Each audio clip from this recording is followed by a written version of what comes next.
Hoje eu vou pedir para você ajustar da sua lente e focalizar bem, porque esse tema vai dar o que falar. Será que tudo o que você viu e ouviu sobre os seus filmes preferidos é verdade? Hoje nós vamos descobrir, com a ajuda do músico, escritor, autor dos livros Lolitas e o excelente Sexo, Cinema e dos Corpos Fumegantes, que está com a gente aqui, nosso parceiro também, Maurício Nunes. Tá bom, querido? Como é que você vai? Tudo bem? Obrigado por ter vindo, Maurício. Sempre um prazer. Muita coisa para perguntar para você, Mitos e Verdades. À vontade. Mas antes do Mitos e Verdades, eu quero fazer uma pergunta simplesinha.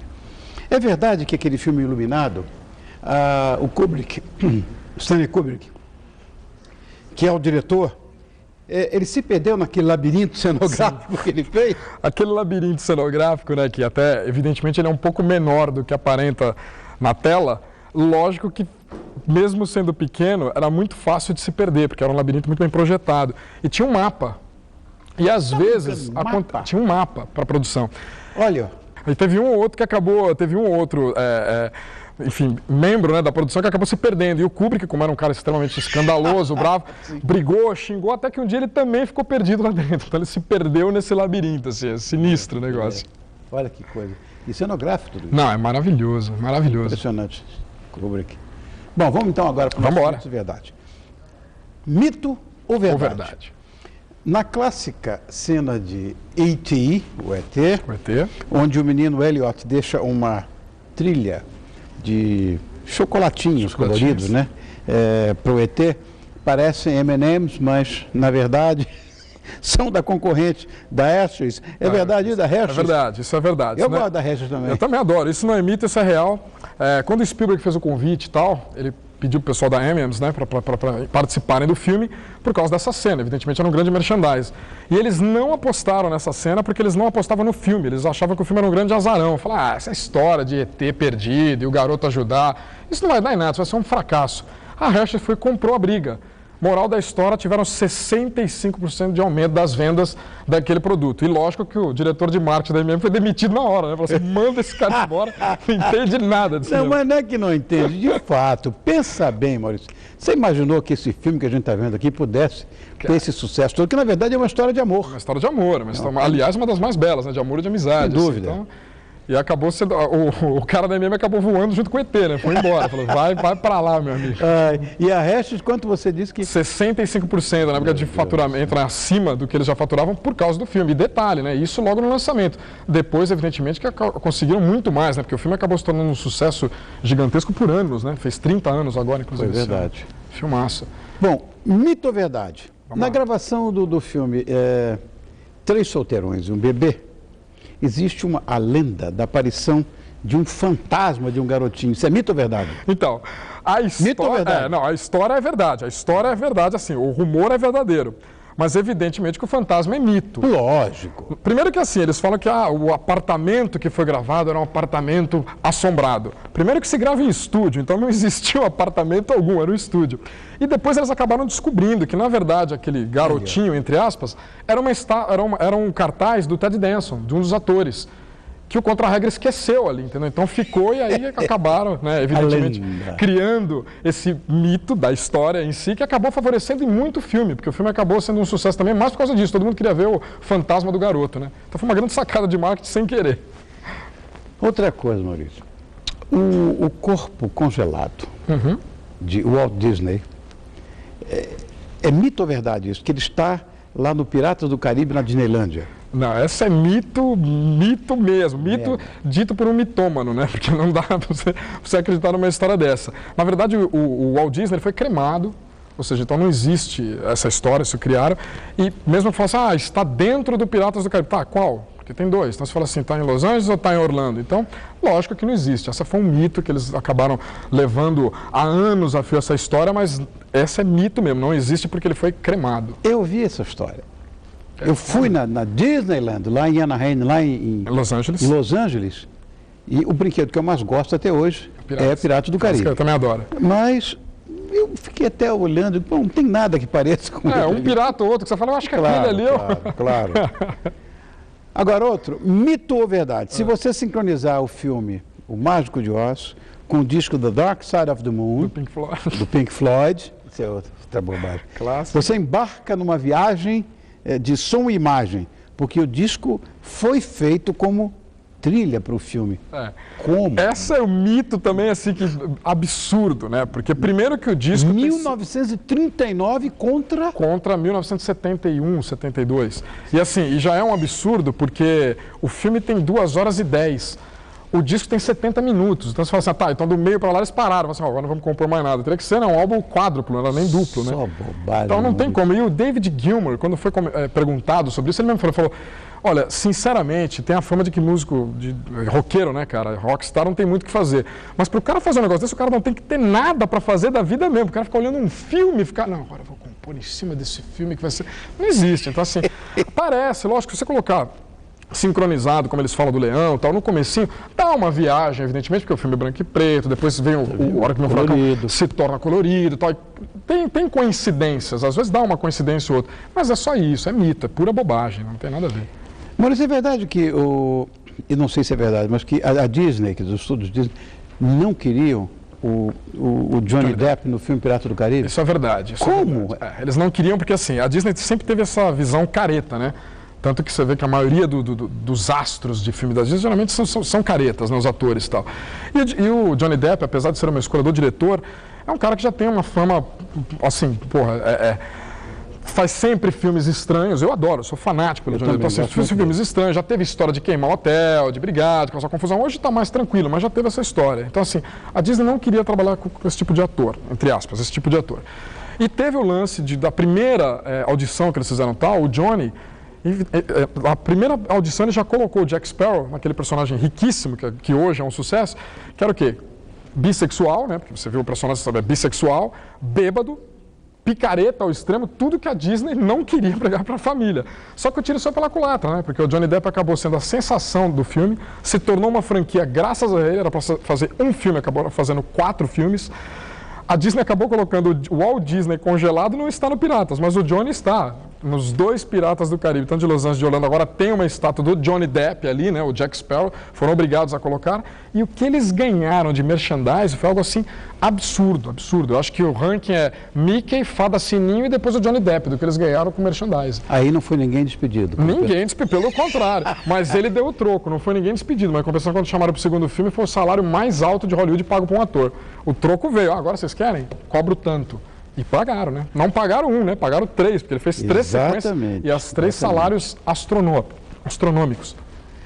Outra história. Mito ou verdade? Al Pacino recusou o papel em Uma Linda Mulher.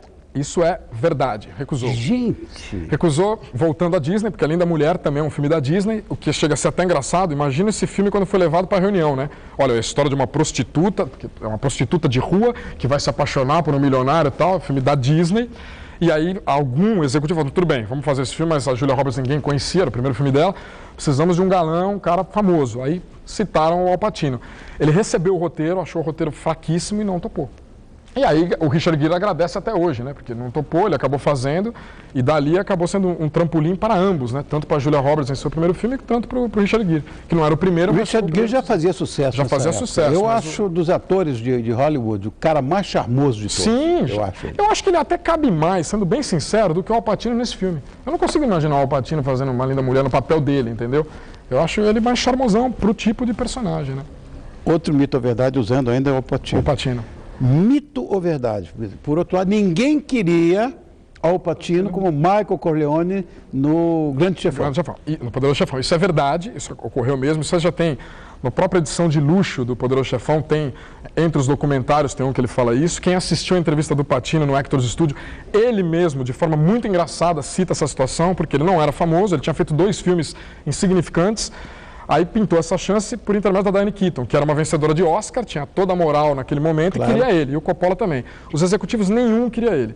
Porque não sei se você deve ter lido, óbvio, na obra do Mário Puzo mesmo, no livro. Então, eu li antes o livro. No livro é diferente, porque se você olhar, eles queriam o Robert Redford. Eles não estavam errados, porque no livro, o physique de rôle do personagem é exatamente forte, loiro, tudo que o Al Pacino não é, ele é baixinho e moreno. Então assim, pô, não queremos ele e tal, não quer.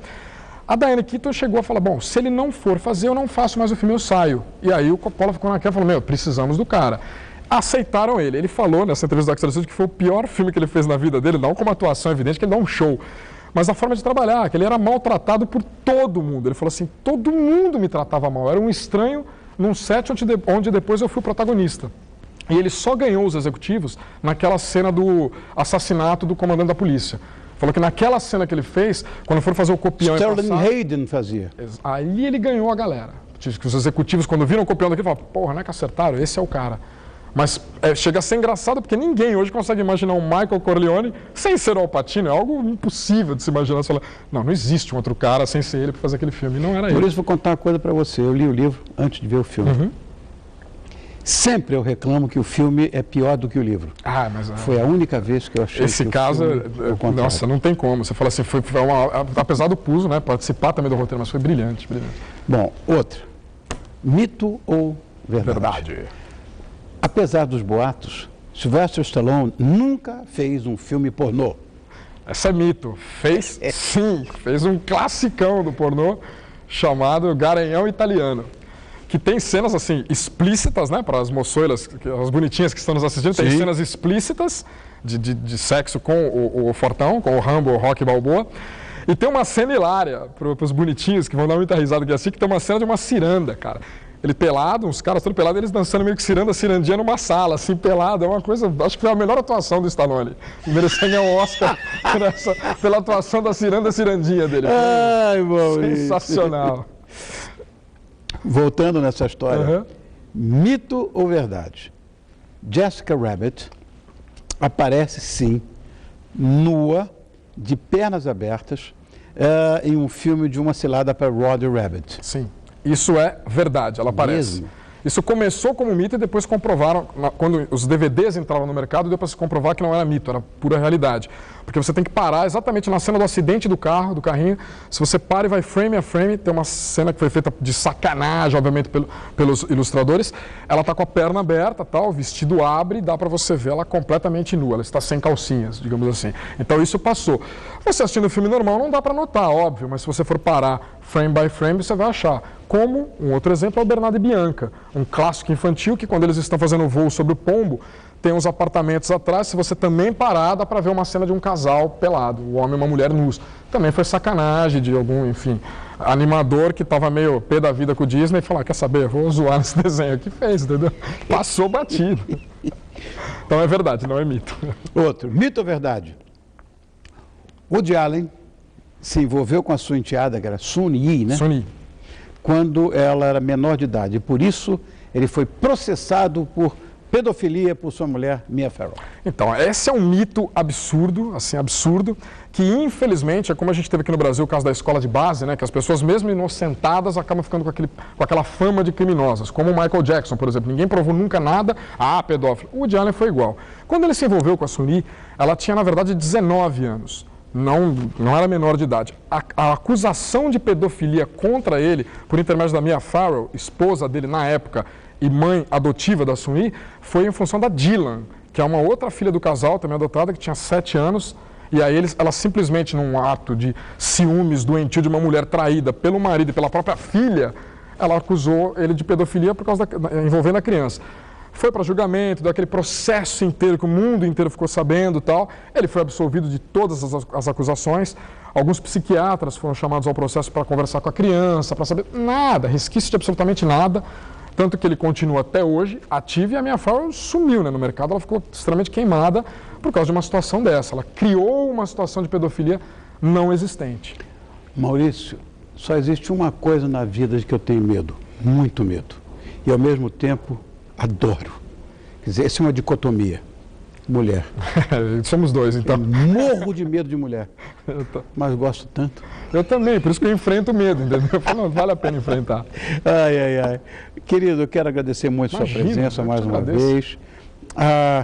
Na verdade, eu quero que você volte aqui para a gente. Você já voltou, mas para estar sempre conosco aqui em outras pautas que não necessariamente essa, né? Você está lançando agora no dia 27, na Saraiva. Mega Store do Centenorte. Do Centenorte, esse seu livro que eu já ganhei. Está frisado o livro? Senão eu mostro aqui na minha mão. Tá, esse aí, olha aí. Fragmentos de uma mente em construção. Fragmentos de uma mente em construção. Já ganhei o meu, nem saiu, já tenho o meu aqui autografado. Primeira mão mesmo, esse foi. Obrigado, querido. Imagina, eu que te agradeço. Volte sempre, muito. Maurício. Poxa, obrigado. Muito, muito legal. Obrigado. Viu? Beijo, irmão. Obrigado. Fica com Deus.